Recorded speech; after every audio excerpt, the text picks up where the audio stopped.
genade en vrede vir u van God ons Vader, van Jesus Christus ons Here en van die Heilige Gees verwagte dag in van die reis en lewe waar die Afrikaanse gemeenskap en gemeente tot eer van die Here kan begin.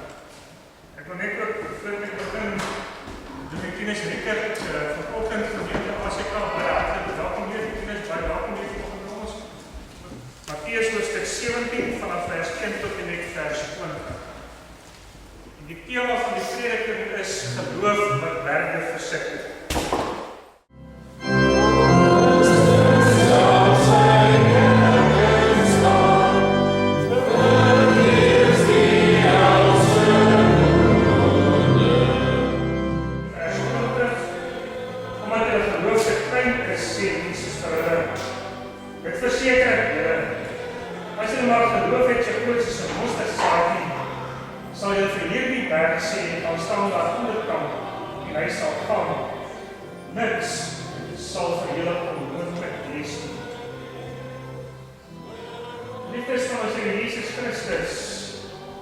Die tema van ons prediking vandag is dat ons geloof berge kan versit.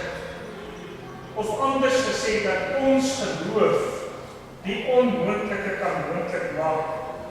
En die vraag wat elkeen van ons vandag van onsself moet afvra is: wie is die kerk? En hoe kom die kerk tot stand?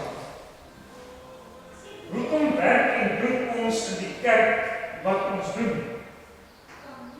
En wat motiveer die kerk of 'n gemeente om jare in en jare uit hard te werk om 'n bestand te maak?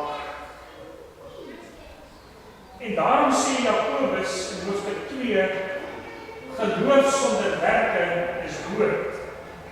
Dis almal welkom om lidmaat te wees. Die meeste van julle kan die vormpies ingevul, ons het gedoen vir lidmaatskap. So tussen 38 en 40 lidmate wat hulle name opgegee het, dan die Afrikaanse Christelike Kerk van Nieu-Seeland. Dit is al 11 jaar in Nieu-Seeland. Goed, broers en susters, dan besluit ons dan vandag eenparig, en tieners, jy kan die besluit so oordra aan die ACK, dagbestuur, dat ons ACK gemeente in Vankerij gestig. Ek wil net groete oordra namens die ACK, eintlik die hele ACK in Nieu-Seeland. Ek weet nie, ek wil bly om net die eerste goeie boodskap te dra, want daardeur wil ek vir julle sê dat julle 'n plek het waar julle kan behoort by die Afrikaanse Christelike Kerk. En ek dink dit gaan daaroor dat mense 'n plek het om te behoort waar jy jouself nie hoef te verduidelik nie. Dat jy maar net kan kom en jouself kan wees, ook in jou geloofslewe. Daarin wil ek beklemtoon, laat ons die evangelie leef. Laat dit die boek wees wat ons vandaag gedra. Ons waardeer dit en u enthousiasme en betrokkenheid is aansteeklik.